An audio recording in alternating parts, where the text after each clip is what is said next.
Hello, welcome to the very first episode of the We Know Ball podcast. We are your co-host. I'm Malachi. I'm Ethan. On this podcast, we're going to be talking anything basketball, NBA, NCAA, like college ball, and NFL sometimes.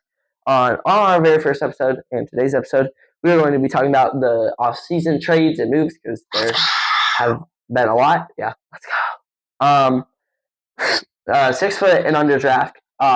For every video going forward, including this one, we will be doing a draft every single video, drafting a starting 5 from a category, and we are going to be talking about the summer league. The summer league has been going for about a week and maybe 2 weeks, and it's ending on Sunday. So I'll talk about how the rookies and some of the players are looking. Yeah. All right. First, we're going to talk about the trades and moves. First trade, the Giannis trade, the big trade, the big fish trade. Heat finally got their superstar after hunting, lost out on Dame. Some other players. What? They were like the favorite for Dame back in 2023 before the Bucks swooped in. Another trade with the Bucks. Yeah. Kevin Durant was in some rumors like last off season, but yeah, Bucks fight or not the Bucks. That was war. that was tough. When you lowered your seat. Thanks. But yeah, the Heat finally got their guy. The Heat sent out Tyler Hero, Jaime Jaquez, Khalil Ware. Couple picks, like 2 or 3, I think. Might have been 4. I think it was 2. I think it was 2 picks and 2 pick swaps. And Khalil Ware. And in return, the Heat got Giannis, obviously, and Bobby Portis. So, first off, on the Heat side of things, I think this was a great trade for the Heat. A lot of people are saying that it was too much, which obviously it was a lot, but it's Giannis. You're not going to get him for a bag of chips. But lost my train of thought.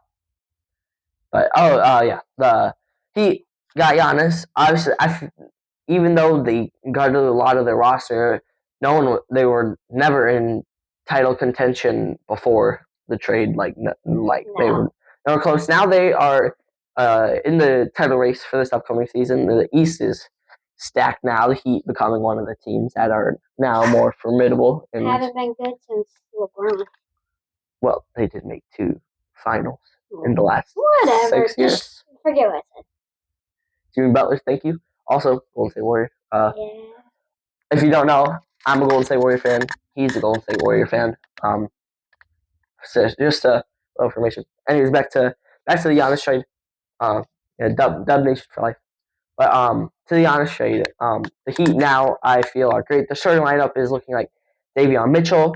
They lost out on Norman Powell, who signed elsewhere. But they did sign Tim Hardaway Jr. and from the Denver Nuggets, Aaron Wiggins at the 3, Giannis at the 4, and Bam at the 5. That is a really good starting lineup, especially defensive wise. But the bench. Fa! Wait, we should add a sound effect for that. We will. Ready? Say it out there. But yeah, the bench is not looking good. It's Bobby Portis, Pele Larson, and a bag of chips. But when you got a starting 5 as good as they do, bench might not matter. Yeah, bench might not matter. So it should be good. Just play the starters 48 minutes. The defense of the starters is insane. Atomical.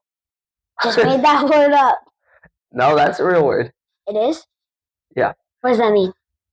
Like atomic, like whatever. Atomical. Atomical. Sure, yeah. But yeah, Davion Mitchell is their starting point guard. Great point of attack defender, just perimeter defender. You got Tim Hardaway Jr. is not really a defender, but Andrew Wiggins, great. Something to throw on the offense. Great defender. What? Said Tim Hardaway Jr. Something to throw on the offense. Yeah, Tim Hardaway Jr. is definitely the offensive player, but Andrew Wiggins, great 3-and-D player, and not just like only one attribute. Yeah, just more efficient in one attribute. Like really solid on D. And not a. I mean, three's okay. Giannis. What? Are we dumb? Oh, we're dumb. Anyways, Giannis, Defensive Player of the Year. He's elite on defense, and Bam also elite on defense. But some people are like, "Oh, the scoring's not there. They don't got enough offense." Yeah, they do. Giannis, You got 30 points a game. 30 points a game. You got Bam. Obviously, he dropped 83 points. 83 points, so he's going to score more. I think he'll probably score more this season just because they'll probably have their main big defender on Giannis and a secondary big defender on Bam. So I think he'll probably get some more points. Tim Hardaway Jr. in the starting role this past year averaged around 14 points a game. Should bump that up. So yeah, I like this trade a lot. I think they're firmly in the playoff contention for probably around somewhere around there. Yeah, 2 to 7 seed probably around there. But yeah, the Bucks side of things, the Bucks, like we said, package was Tyler Hero, Sparks, Jackie Jonas, Khalil Ware, and Jaime Hawkins Jr. plus picks. They got good future ahead of them. Yeah, a good amount of young assets. Jaime, great young player, almost 6th man of the year this year. Khalil Ware, also great player, can develop in this Bucks system as he gets more minutes. Tyler Hero was an all-star. It was either last year, maybe the year before, but he was an all-star one of these years. Great young player. He's around like 24, 25-ish. And then Sparks was a rookie. Didn't do much, but probably get more minutes. The Bucks, for the trade, obviously, you don't want to send out Giannis in a perfect scenario. No. You want to keep him. That's your boy. But in a world where you have to send him out, I think that's a good package for him. It's getting you a good, bright future ahead of you. It's getting the rebuild going. It's getting starting the. You don't want to tank. It's getting you to a starting point. Yeah, it's getting you to the reset button. But yeah, I like this for them. Got a lot of young assets and good amount of picks to kick off the rebuild. But yeah, I for having to give up Giannis, I think that it was a good move for the. It's also getting older. The Bucks, yeah, also getting older. Your timelines aren't really fitting. They also got Ryan Rollins, great young piece. But yeah, for the Bucks, obviously championship window is shut. And Giannis wanted out, so for what they got for him, I also like it for the Bucks. Think it is a win-win trade. Giannis's window is probably. I think the Heat's championship window with Giannis and the next little bit is probably like 3 to 4 years. I think they gotta get one more key player. One more good player, but like their window with Giannis is probably 3 to 4 years. But yeah, honestly, win-win trade for both sides. But all right, let's move on to the next. Next trade or next portion we're talking about is the LaMelo trade / the Hornets moves / the Timberwolves moves. So, obviously, the big part of this point is the LaMelo trade. LaMelo Ball is now a Minnesota Timberwolf, which is kind of crazy because 6 years ago in the draft, Anthony Edwards was taken 1, LaMelo was taken 3, regarded as the 2 of the 3 best players, but James Wiseman, sadly, as Warriors fans, was big bust. Did not last long. So they honestly got the 2 best players at the top of that draft, which is funny to think about. But yeah. Minnesota acquires LaMelo Ball and Josh Green, and they send out Naz Reid, I think a few picks. I'm not sure if there was any other player attached. I don't think so. I don't remember one being attached. But I think it was just a couple picks. Yeah, just a couple picks. On the Wolves side of it, great trade for them. Obviously, LaMelo. You don't have a starting power forward because they also dumped Julius Randle to the Brooklyn Nets to make room for LaMelo, and sending away Naz Reid, you now have no power forward. I mean, you can maybe. Yeah, actually, they got Joan Berenger, but he's a very young prospect, has not really developed enough.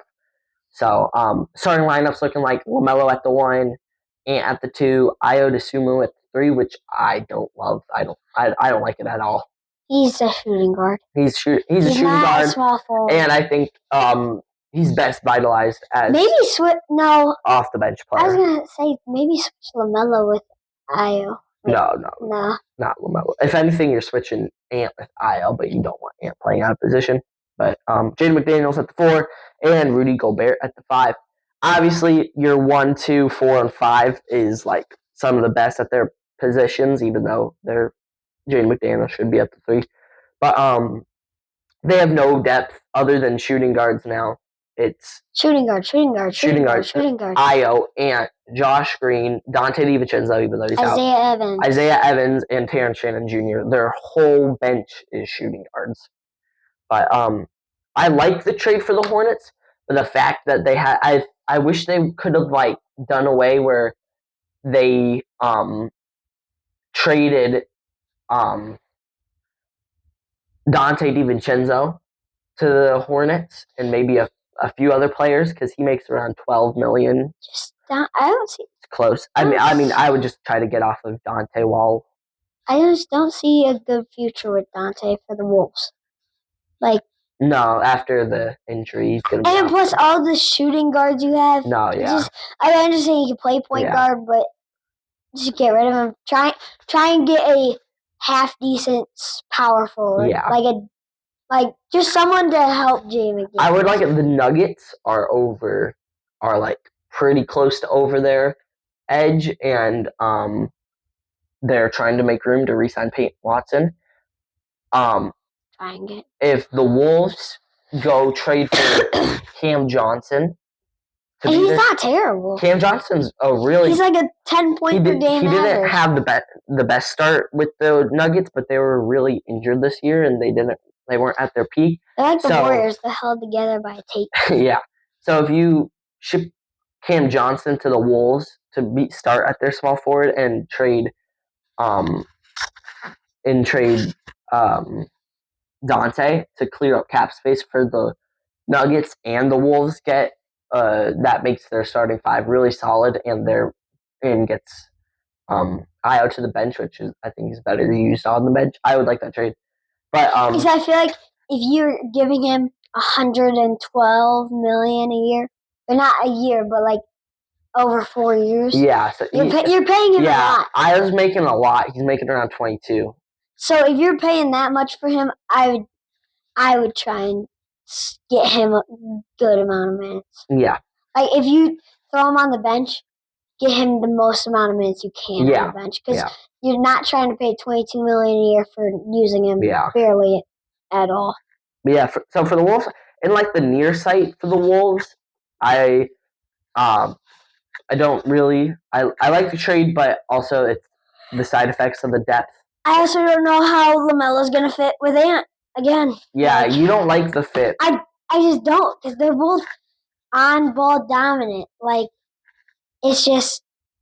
I mean, if LaMelo can adapt to his new way, might be a good trade.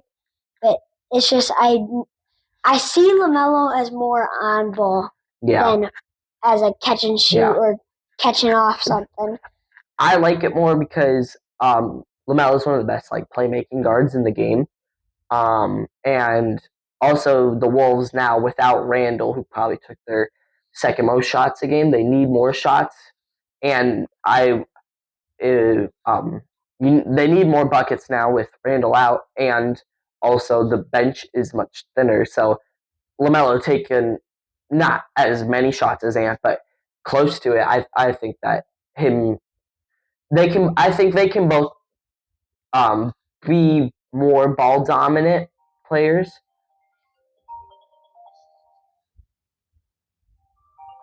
Was it? It's my grandpa, but I'll call him back. Sorry, we can cut that. We can keep it. Whatever. But them both being more ball dominant players, I don't think the fit will really matter. So yeah, for the near sight, Timberwolves, it's looking a little iffy, but they're still going to be like a top 6 seed. I can bet in the West. So they're still going to be good. They're still going to be contenders. Yeah, their bench just isn't there. So near sight, I don't love it as much, but for the future, I like it a lot. I like it a lot. But yeah, we were talking about the Randall dump. They sent Randall back to New York actually, just for the other team, across town, Brooklyn Nets, New York Knicks. So I think he'd like to play there. I think he liked New York. I know. So, but is he gonna like the Nets? I mean, give him a team to carry to 30 wins and put up 25 points per game. He'll like it. He might like that. He might like that. Or they might try and tank again. And try to get his bag. But yeah. So that's and then the Hornets side of the trade. I don't like it, honestly. Naz Reid, you're getting old. I don't like it. They're straight 3 no D. Khan's not playing any defense. Naz is not. Starting lineup. Naz is. He's not even really that much of a defender. But they got Kobe White starting point guard, Khan at the 2. But he's not terrible on defense. But he's. It's like they're more of a 3. And then their D is more like 3 and lowercase d. 3 and lowercase d. But yeah, Brandon Miller at the 3, and then Nas filling in at the 4, and then Musa Diabate at the 5. Just straight 3-pointers going up for the Hornets. I don't like this trade after having their best season since. It was fun. God knows how long. They were they were really fun to watch. Like, if there's a Hornets game and if there was no, I wouldn't say that. Say there's a Lakers Nuggets game and then like a Grizzlies Hornets game, I would honestly rather go watch the Grizzlies Hornets game. Also, I like the Hornets game because they were just such a fun team. That was kind of off topic, but the Hornets were just such a fun team to watch, and I felt like the fans, this was probably the fans all liked it, and then they just decided to ship him out for no reason. I don't understand it. He didn't ask for a trade, but he was happy where he was. Yeah, he was happy, other than the car crash. Which LaMelo has a driver. The streets of Minnesota, you are safe. It's all good. But yeah,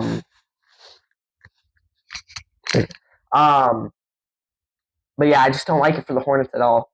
I really thought that they solidified their. I thought they had something going good for them. For once. I thought that they had their guys, LaMelo, Khan, and Brandon Miller. I thought that was their 3 to build around, but nah, I guess. 48, we're doing good. No, we're gonna ship LaMelo. Yeah, I don't get it, but we'll see. As of right now, I don't like it. As of the future, I also don't really like it. But if you are deciding you're building in fully on the younger guys, because LaMelo, this is going to be his 7th year in the league, which is crazy because he still feels. He doesn't seem that young. He doesn't seem that old. No, he doesn't. But and Khan and Brandon Miller are going into year 2 and 4. So I think they're trying to hone in on those younger guys. So, but oh well, we'll see. And then they also traded away Miles Bridges, the other longest tenure as a Hornet, to the Phoenix Suns, and the Phoenix Suns are sending them Grayson Allen, Rolls-Royce O'Neal.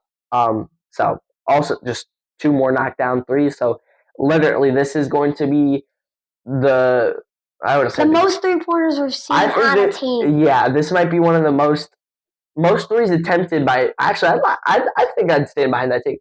Most threes attempted by a team in a single season. I think that's very likely. Probably. They got everybody they need. Literally, everyone is shooting 4 or more threes a game in their 1 to 8 man roster. So what? They've got let's say 14 people on the roster. Yeah. 4 threes a game for every person. That's oh well, an average 4 threes. Yeah, but you know what I mean. Khan should be shooting 10 threes a game. 10, probably more than 10. Honestly, like 17. Because what was the most threes made in a game? 14? 14. Yeah, so at bare minimum, he's shooting 14 threes a game. Yeah. But, yeah. I like the Wolves side. Don't like the Hornets side. Yeah, I like the Wolves side. Not as much. Hornets are iffy. Still like it. The Hornets, not really as much. But, yeah. On to the next one. The Lakers offseason. The White Reds. It's snow time in LA. The cream dream the cream team. But so maybe they could replace the Milwaukee Bucks. Cream City, yeah. Cream City. Yeah. Milwaukee, you are no longer Cream City. That title's going to LA. But yeah, the Lakers let go of LeBron. The big one is LeBron. LeBron has announced he is not coming back to the Lakers. Go to the Warriors. Counting on you, bro. We'll get to that later, though.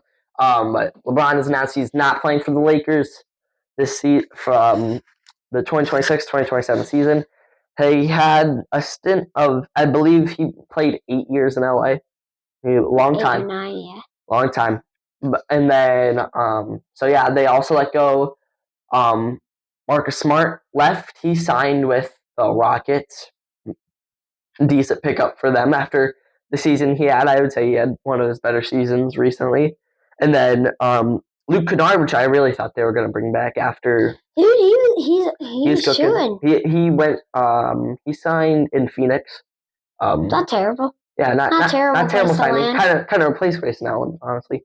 And then Rui, which I really thought they should have brought back to the roster. Kind of felt like if they were trying to build the 2024 Mavericks, he felt like the PJ Washington of the team. I feel like 3, he's not really a defense player, but power forward, knock down threes. But and then they traded DeAndre Ayton for Jaden Hardy. Not sure how many minutes Jaden Hardy's going to get, but they got off of DeAndre Ayton, which I wouldn't mind if they would have kept him to be the backup center. But yeah, they let all those guys go. Speaking of centers, Lakers do not need a center anymore. They do not. No more DeAndre. No more DeAndre in starting. They got white bread. They signed Walker Kessler to, I'm not sure if it's a max, but 4-year, $130 million. It's good money. So good money. That's a bag for him. Only played 5 games this season, which is a little concerning. Wait, but what? He only played 5 games this season because something happened with a shoulder injury. You mean last season? No, like this season, like that just happened. Gotcha. I mean, technically last season, but yeah, they gave him back. I think that's great because the Lakers are like one of the worst teams at offensive rebounding, and he does nothing but offensive rebounds and defend. And with a playmaker and lob threat pick and roll guy as Luka, I think his points can jump up. So yeah, I think Walker Kessler can really be a stud. He can make a move. He can be a stud in LA. I would not be surprised with a leap. Like, I think he could be firmly into the most improved player talks. Have a leap year. Yeah. Also, the other major signing, they re-signed Quentin Grimes. Sure, Quentin Grimes, but I was talking about Austin Reeves. Yeah, that's not bad. Quentin Grimes. We'll get to that. Austin Reeves also got signed. He took a $5 million pay cut, but it's not like what's his name? Who took that $50 million pay cut? Wasn't it? Oh, it was Wemby. That's who it was. Yeah, Wemby took a 50, which is honestly great for him. That was shows he's more about winning. But Austin Reeves took the pay cut, signed. Lakers got their guys for the future, Luka, Kessler, and Reeves. I feel like those are their players to build around. But yeah, and then with so much cap space to spend off of the LeBron James contract, signed Quentin Grimes to a $15 million deal a year. Quentin Grimes was a pretty decent. He's not terrible. Point of He's a good role player. Yeah, I would say he's best utilized off the bench. Like he could be a 7 to 8 man on a championship team. But his Knicks days was great um, perimeter defender, but he kind of lost that once he went to Dallas and Philly. But I think he still has some good stuff left in him, especially since he's playing with Luka once again. And then they signed. I'm not going to attempt to pronounce how to say his name, but Mamu. Oh yeah. They signed Mamu, which I think is a good signing, but once again, better for him coming off the bench and not starting, which Quincy Grimes and Mamu look like. My favorite one, Kareem Abdul-Jabbar. They signed not Kareem, but Kareem Abdul-Jabbar to match the Robbie Aldiva, and his number choice, number 67, for Robbie Aldiva. Picked him up in the free agency draft. Also signed Colin Sexton. I don't like that pickup. I think it's I wouldn't do it. Not the best defender. Also, just like not even like a playmaker that much. More just buckets, which I don't think they really need. You got Luka and Austin Reeves. You need a defensive guard, but they also got the backup center. They signed Kevon Looney to a deal. Former Warrior, one of our guys, which also I especially know this, and you probably do too. Like I said, they were one of the worst offensive rebounding teams. Kevon Looney is one of like the best offensive rebounders in the game. Like literally, you have Austin Reeves and Luka just like chucking up threes. You're gonna get half those points. He might not be the biggest dude. No, but he's like what, 6'9"? He's around 6'9", 6'10". Not the biggest center, he grabs some boards. He gets the rebound. So, not a bad offseason from the Lakers. It does suck for them because he is getting older. Yeah, he is pretty old. It's just a 1-year contract. One and done. I would be surprised if he comes back for a second year. But and then I think that's all of their moves. I think they're like the favorite to sign Jonathan Kuminga to a deal, which I would like. So you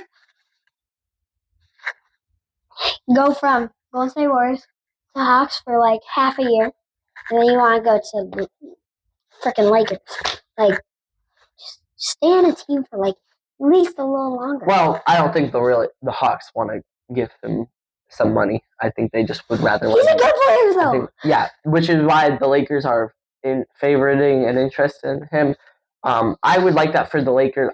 It's gonna give Luka, make him want to rip his hair out of his head on offense. But when he can catch those lobs and just dunk it home, as long as he's not backing down a dude for 12 seconds in the paint. But yeah, if Kuminga can transform more to a run and dunk man, I think that would be a perfect fit to start at their power forward in LA. And then you have whoever starting at the 3, Quentin Grimes, whoever you want. But I think overall for the offseason, the Lakers, for being them promising Luka the big 2026 offseason, I didn't hate it. I don't love it, but like JJ Redick shows that he can take a team pretty far with some not much on defense, especially this previous year. Like their full starting lineup against like the Rockets almost the whole series. They're all gone, and their only decent defender on that team was a 30-something plus year old Marcus Smart. So for that team beating a young Houston Rockets team, I think I wouldn't be obviously the defense is where this team is lacking, but I trust JJ Redick to get the most out of this team on defense from what we've seen. But yeah, speaking of the Lakers and LeBron, LeBron as of today has not signed with a team. The favorites are Miami, Golden State, please, LeBron, Cleveland, Minnesota, and I'm blanking on the last one. Philly, the Philadelphia 76ers. That'd be terrible if he went there. But I think he's either going to Cleveland or Golden State. Those are my two favorites. Even though Golden State's kind of fell out the talks a little bit, I feel like if he doesn't go to Cleveland, it's gonna reemerge as Golden State as the favorite. As of today, I feel like I'm leaning more Golden State on where he's gonna land. Hopefully, he says he wants to play with Curry. You can say it might be a little bit biased, but I don't know. I just feel like in my gut, that's what it's telling me. And then, but for Cleveland, they would also jump into that top tier contenders in the East. Philly, stacked. Now that they got Jaylen Brown, which we'll get into a little bit. But LeBron heading there would make that starting five like probably one of the best we've seen in a long time. Miami, that could help with some of the depth problems in Miami. You start Braun at the 3 and push Andrew Wiggins off the bench, or even if you start Braun at the point guard and push Davion Mitchell off the bench, I'd be fine with too. But yeah, as of today, I'm leaning Golden State. Same. I'd say Golden State or Heat. Okay. Kind of my two. Yeah, Heat's probably my third. I don't see him going. I feel like if he went to Philly, I feel like he wants to go somewhere where he probably has title contention and he has a chance to win the title, but he doesn't. He doesn't want to take on the pressure of having to lead that team and having the pressure of expecting a title. So I'm not expecting Philly, and then Minnesota obviously probably want to play with Ant, and that'd be sick. But I don't know. I don't really see it. Yeah, but as of today, Golden State's where I got. Golden State sounds like where you've got two. I'm not even trying to be, but he sounds like he so badly wants. He wants to play with Steph and Giannis. Yeah, he also wouldn't have to lead the state. I'm sure his kids don't really want to. Well, I guess Bonnie. You don't want to leave. Bonnie's in Arizona, so I guess it's just Zuri in Savannah, and then Bronny's on the Lakers still. Like, I don't know if he would get traded to whoever team LeBron goes, but I would like it for Bronny's career if he stays in LA, no matter where LeBron goes. Give himself his own identity in the league. But yeah, it'd be I think Golden State is probably most likely in my eyes. Speaking of the Warriors, they re-signed Kristaps Porzingis for the next 2 years. And it was rumored that they were trying to trade for Anthony Davis to lure in LeBron, which I thought that was very likely. Hold on. Y'all see his new signature shoe? I'm being so dead serious. He's releasing one next week. Who? Anthony Davis. I'm being so dead serious. Really? Does he not have a signature shoe? No, he's releasing one next week. A walking boot. I actually bought into the bit for a second. You can tell when I lie. Like, you were talking weird. You're talking kind of black. I'm not gonna lie. You're like, you see, he's gonna start soon. Yeah. But I got fooled. If y'all actually thought he was dropping a shoe, I'm in the same boat. You got me. But yeah, I actually thought that Anthony Davis was coming to the Bay, and it was believable. LeBron, I could believe it, but no. Even if we don't get Anthony Davis and LeBron comes here, just because Steph Curry, Jimmy Butler, Draymond Green, people you played against in the finals plenty of times. LeBron James and Kristaps Porzingis starting five. It's not one of the best because they also don't have the best bench, but that's, I think, at bare minimum an 8 seed. I feel like they'd probably be a playing team, but I think they'd be miles ahead of where they were this previous year. But we'll see. If we're probably not getting Anthony Davis. That was never, the Wizards were never really interested. So, but next, another big trade that kind of like came. I guess some people might have thought a trade was going to happen, but Kawhi Leonard was traded to the Toronto Raptors. Kawhi. That's gonna be fun. Yeah, that's gonna be really fun. Scotty and Kawhi. It's gonna be. That's gonna. Shout out Comedy Riot. If you know, you know. They make the animations. If you know, you know.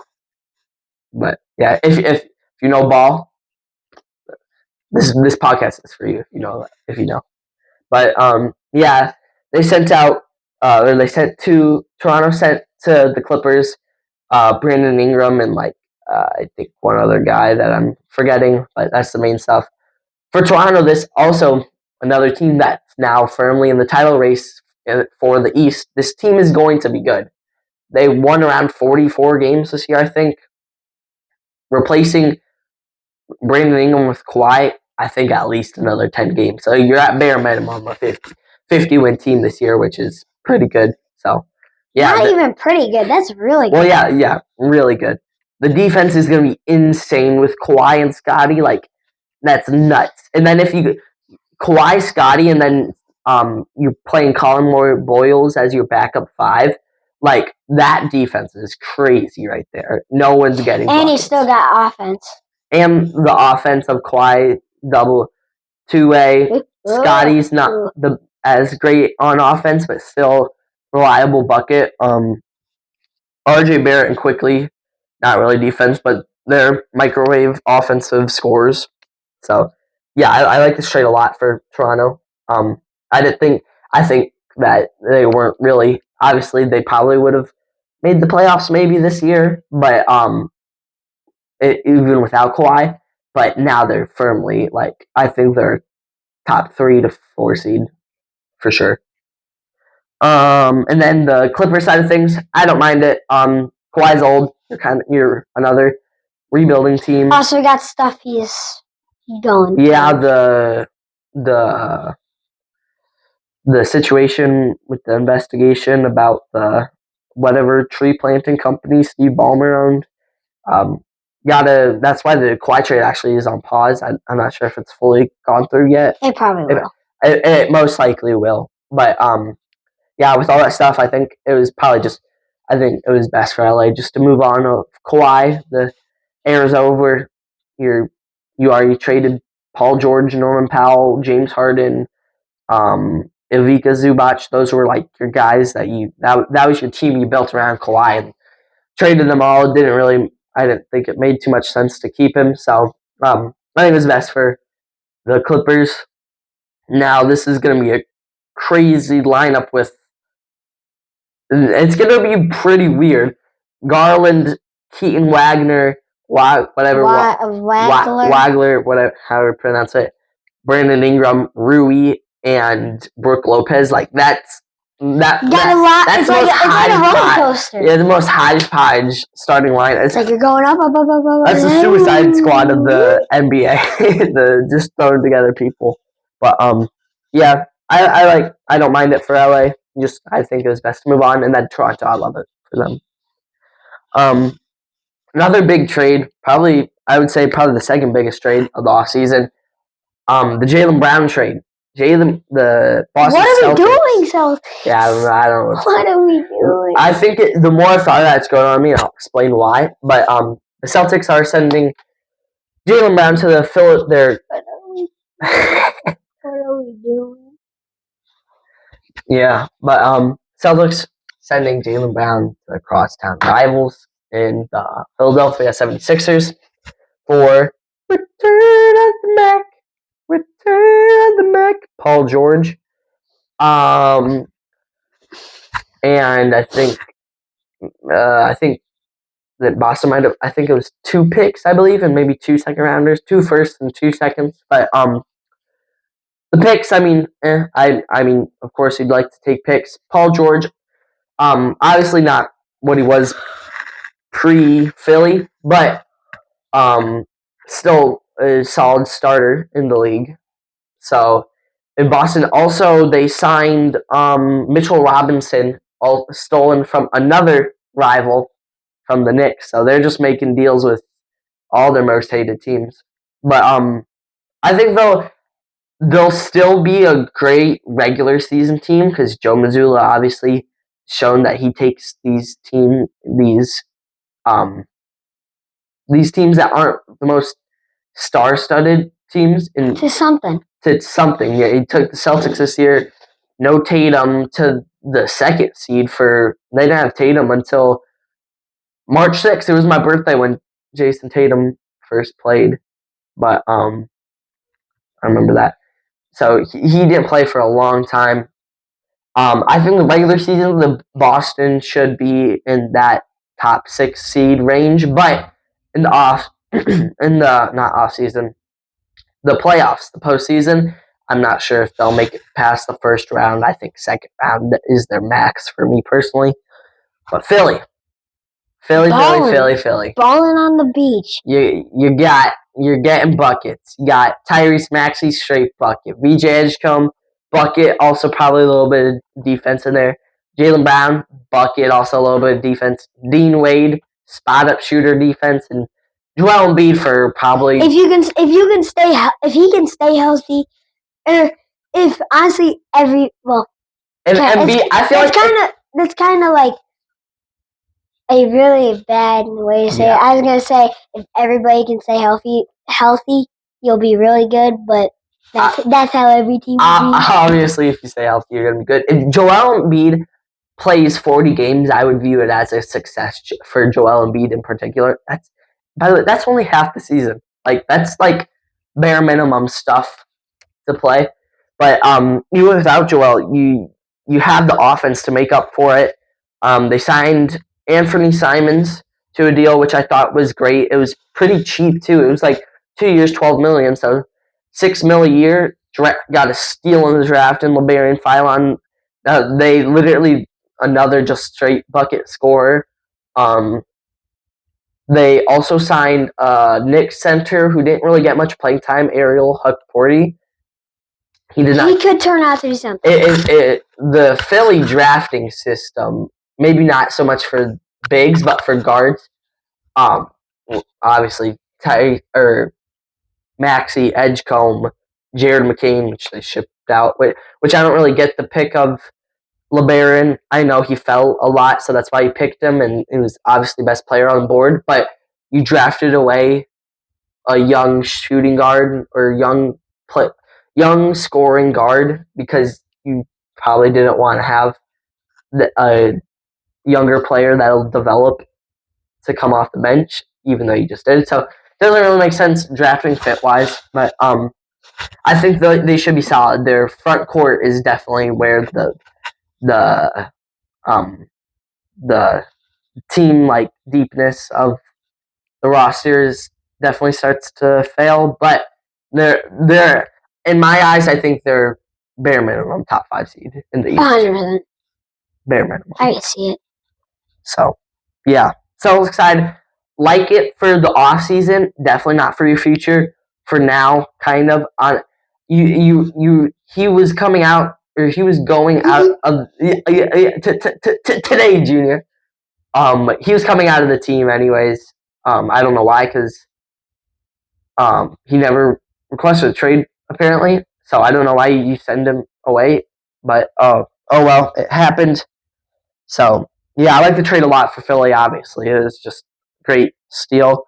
And then for Celtics, kind of not really, but it's grown on me a little bit more. Next, the Ja Morant trade. Finally, Blicky's out of the city. Ooh, that was a bar. That was nice. That was a bar.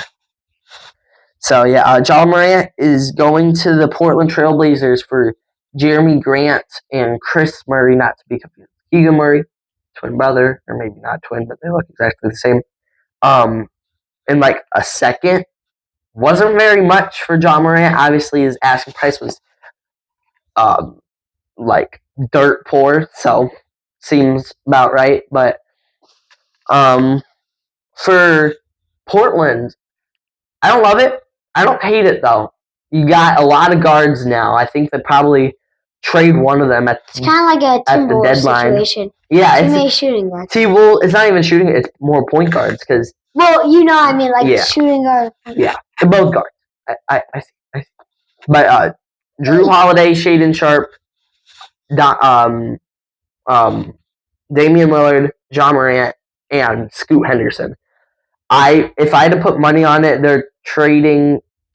I feel like they're going to trade Scoot or Shaden Sharp at the deadline. Scoot, I thought was going to be something crazy once he came out.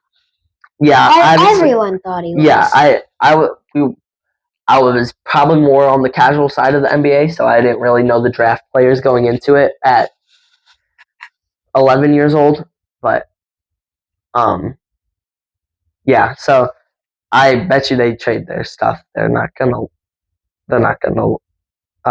keep all these guards on their roster. But a lot of people are concerned about the fit of Ja and Dame, but I'm not expecting them to both be taking as many shots as they did back in their heyday, in their primes. Like Dame, I don't think is going to be taking as many shots. He also coming off of an Achilles tear.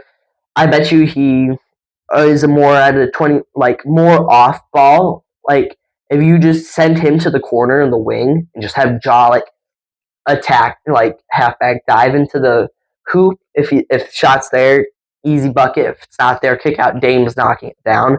So I don't mind the fit at all. Well, maybe not at all, but I don't mind it as much as people are saying. Ja obviously can't really shoot. He also can't stay healthy. Can't stay on the court. Too many blickies on live stream. Yeah, just gotta stay off Insta, bro. Like delete the apps. It's a parade inside my city, yeah. But yeah, I think it's just a good swing for Portland buying low on him, so I don't hate it. For the Grizzlies, I didn't expect them to get much back from him, so because it's kind of time to move on with him. Yeah, it was just time to move on. So they weren't going to get much for him, so I'm not like, oh, they got not enough. They got chips, which they did get chips, but they weren't really asking for something more than that. But yeah. Some of the tiny moves that I noticed around the league: Tobias Harris signs with the Spurs, just adding more depth to them. So to an already stacked team. Yeah. They're gonna be once again not good. They got a true power forward now. I feel like got some size in there, some shooting in there. So yeah, I think that was a good pickup. The Thunder trade Isaiah Joe to the Pistons. I think I like Isaiah Joe a lot as like just he's a good defender. As role players. Isaiah Joe's defender. He's a decent defender, not terrible. I mean, he's just catch and shoot. You wanna know what? I'm mixing him and Lou Dort up. Yeah. You're thinking of Lou Dort. Yeah, sorry. You're good. I always mix Isaiah Joe's deeper in the bench, but like as a role player guy, I like Isaiah Joe a lot. He's one of more favorite role players. I don't know why, I just like him.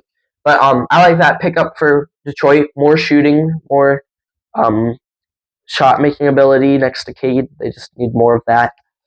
And then Thunder also sent out Aaron Wiggins to the Hawks, which I think is a great move for the Hawks. Aaron Wiggins, another guy that's like deep in the Thunder bench, but can make great impact on other teams that aren't the OKC Thunder, who are one of the deepest teams in the league. So yeah, they're actually trying to salary dump so they could keep Isaiah Hartenstein and Lou Dort because they both had player options. They're both coming back to the team. Surprisingly, I definitely thought that at least one of them was. Isaiah Hartenstein's coming back? Yeah, Isaiah Hartenstein and Lou Dort are coming back, which I was almost positive that both of them were going to be on. No, Thunder made the moves around the edges. Obviously, they were just trying to get Aaron Wiggins out of there for the salary dump. And then for the Hawks, great pickup.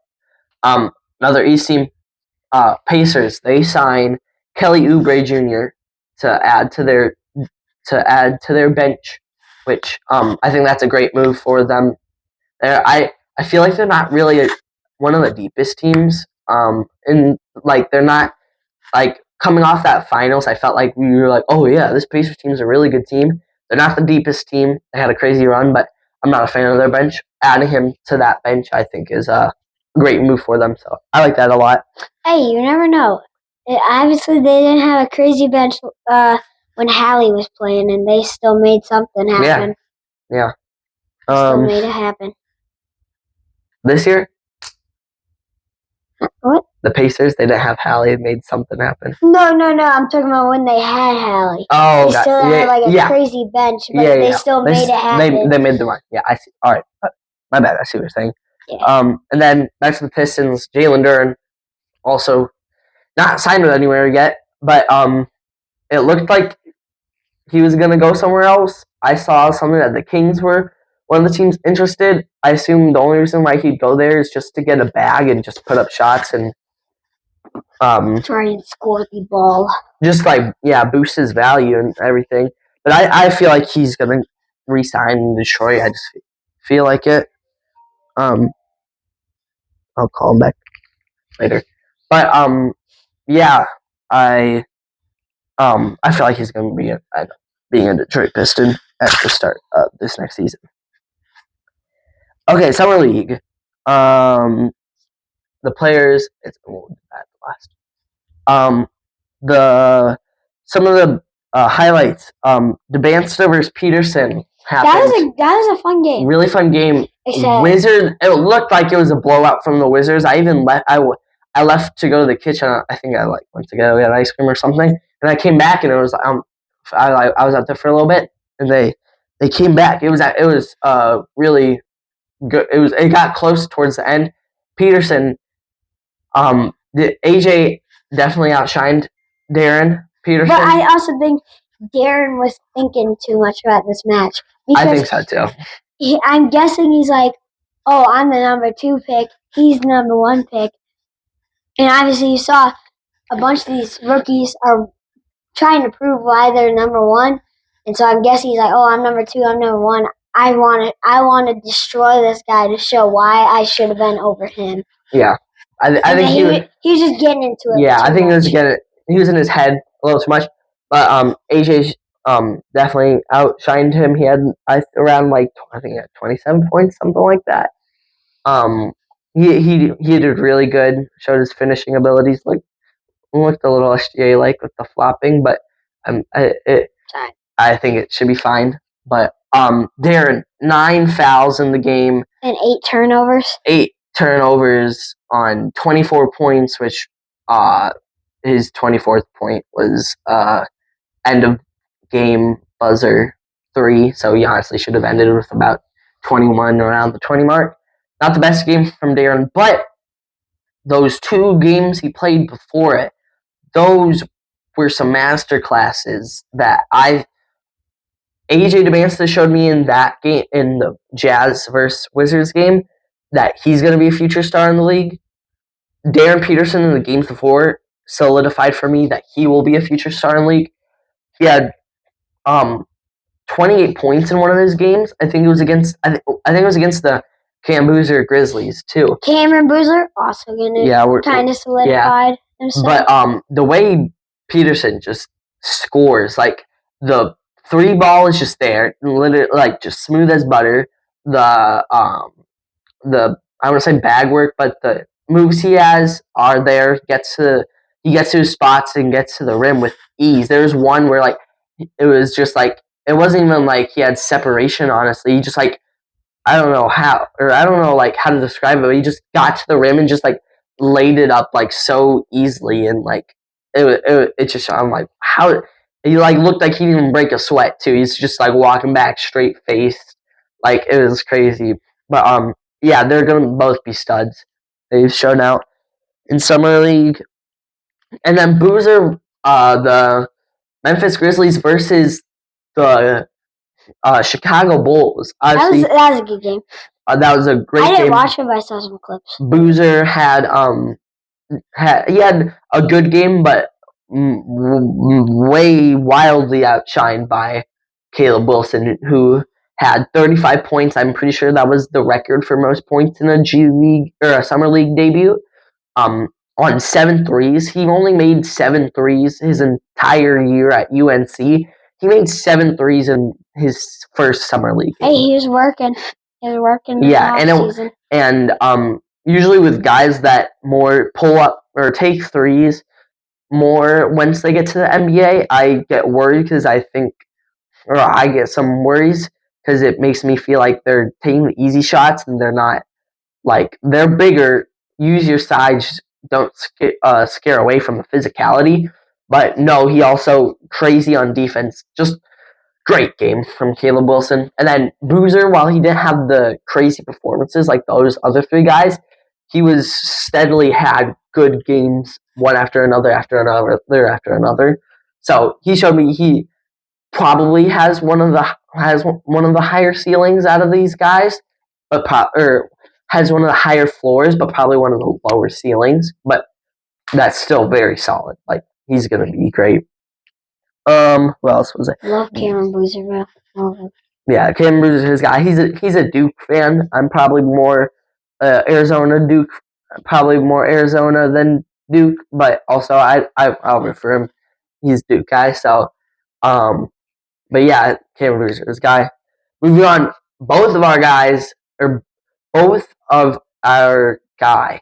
Yaxel Lendenberg. Yaxel looking like a stud for Golden State. I was watching his first game against the Lakers where he had 4 or 5 threes on 100% shooting, 21 points. That's nuts. That's a hard thing to do. That's crazy.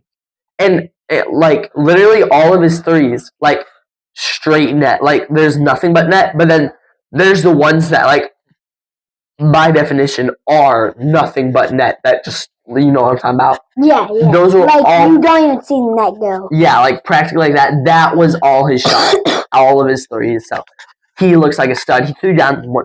We need LeBron. We got the next LeBron and Yax. He threw down one of those dunks. He like got to the paint, threw down a dunk. He's looking elite. Cameron Carr also in that game. He's a great shoot. Like he's a sniper from 3, and he's also like sneaky athletic. He's only 6'4". He's like a small forward shooting guard, so he's a little slightly undersized, but he's crazy athletic. Is Cameron Carr brothers with Cohen? I don't know. Maybe. I mean, last name. Last name. Still, if we're talking about Cameron Carr with his 3-point ability, can't wait to watch Cohen Carr just dunking everything.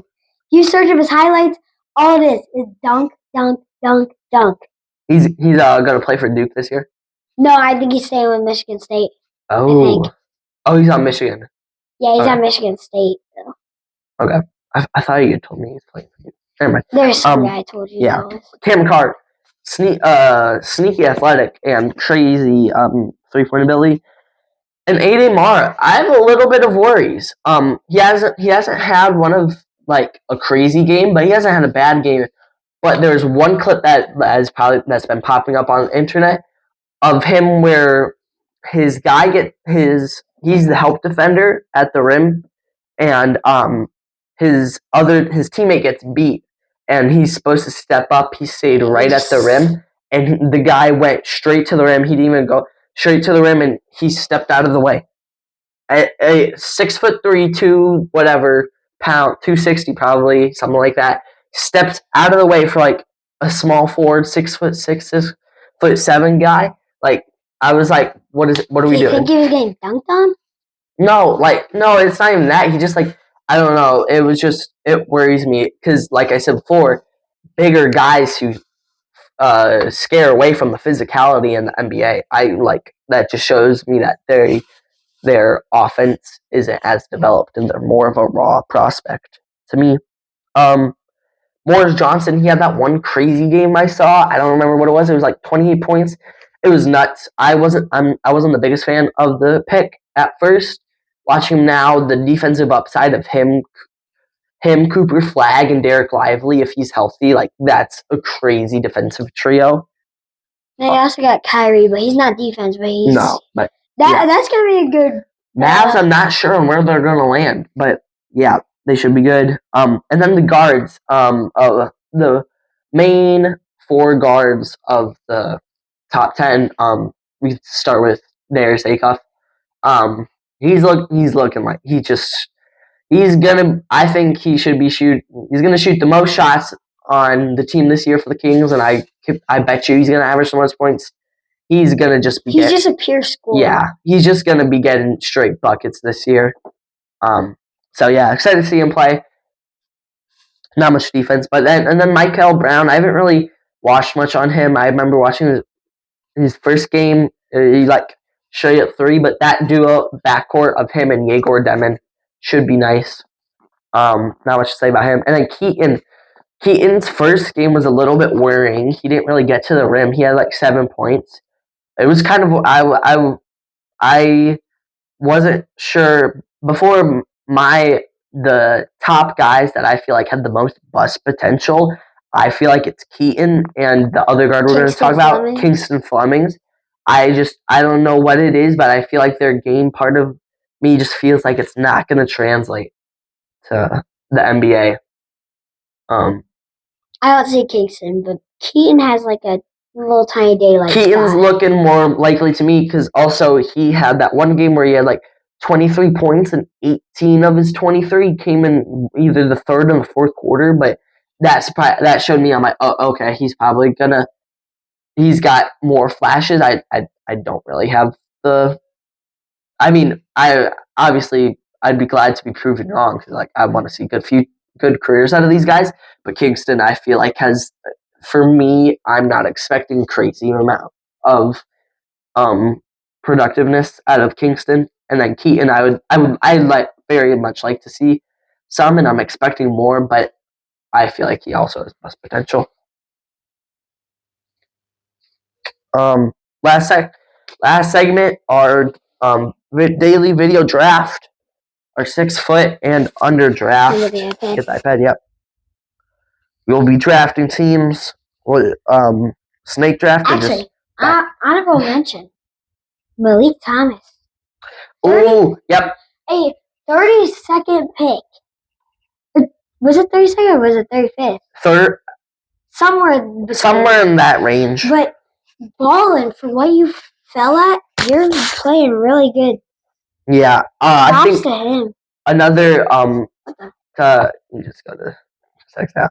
I think that the Wolves, obviously, he's also kind of a shooting guard, but he's also can play. I feel like the 3. I feel like I would have loved that pick much better if it was. I feel like I would have liked the Timberwolves to pick Malik Thomas over Isaiah Evans because Isaiah Evans hasn't looked very good in their games, but I'm not worried. It's just Summer League too. Don't overreact to anything in Summer League. Guys like Kevin Knox can ball like they're LeBron and end up being a bust as much as Greg Oden. So anything we talk about during Summer League, don't take it like it's a prophecy. Gonna happen. Yeah, so take it with a grain of salt. All these stuff we're talking about in Summer League, none of it could honestly matter in the future, but just some stuff to mention. So we'll pull up our 6 foot and under team, or 6 foot and under players.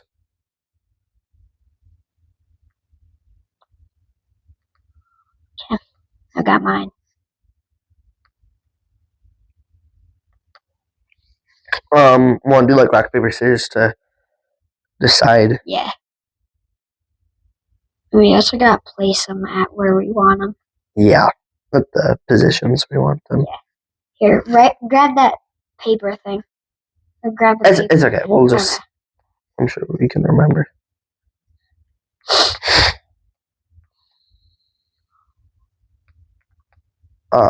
Rock, paper, scissors for first. Yep.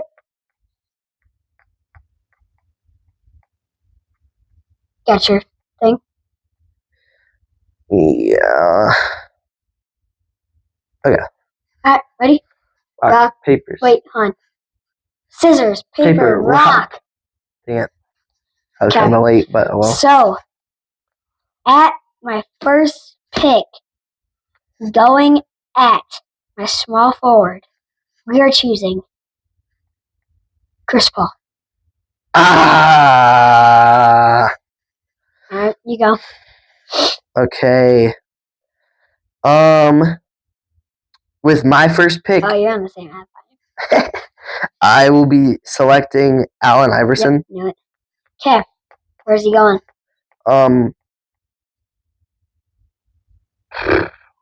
I will put him at the small forward. Okay.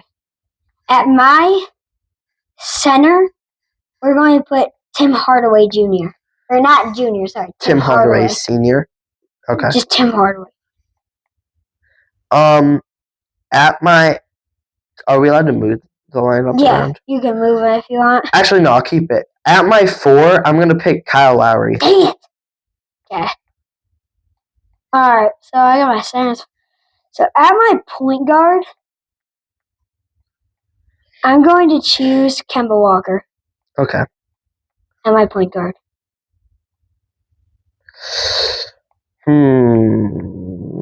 Now we're getting pretty thin. Oh, steal. At my... this guy's bulky. This guy's big. At my center, I'm putting Jameer Nelson. Jameer Nelson? Alright. At my shooting guard, I'm taking Isaiah Thomas. Which one? Isaiah Thomas. 5'9". Oh, yeah. Isn't it I think Isaiah Thomas, Isaiah 6 I think foot? he's 6'1". Okay. Just outside the 6 foot zone. I need my power forward. That's what I need. I have my 3, my 4, my 5. I need my 1 and 2. I think I've already know my power forward. You took Kemba. Yeah, I will go...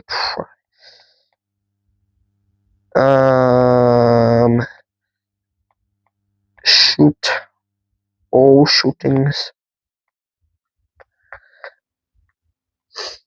Yeah, I'll take... I'm going to take, just for fun, most iconic 6 foot under player. I'll take Muggsy Bogues and put him at my 3. Or, no. I already have my 3 taken. Put him at my 2. My last pick at my power forward, we're putting Damon Stoudemire. Okay. And then my last pick, Mark Price, Cavalier. All right. I think we both have solid lineups. Who do we think wins? I think that's up for the comments to decide. Yeah, each video. How about let's do it fun. Every month, at the end of every month, we'll tally up we'll check the comments each video, see who wins each draft. And then whoever wins more drafts by the end of the month, we gotta see who can win more drafts. But right. That's the end of our very first episode of the We Know Ball podcast. Appreciate everyone for... I'm trying to close it out, and you're already trying to get up to end the video. It's crazy. Anyways, thank you so much for watching. You appreciate it. He's already ready to end it. But like, comment, follow down below. We'd appreciate it if you want to see more videos like this. We will also have short form content and things posted on Instagram, YouTube Shorts, things like that. But appreciate everyone for watching. Peace out. Thank you guys so much. Peace.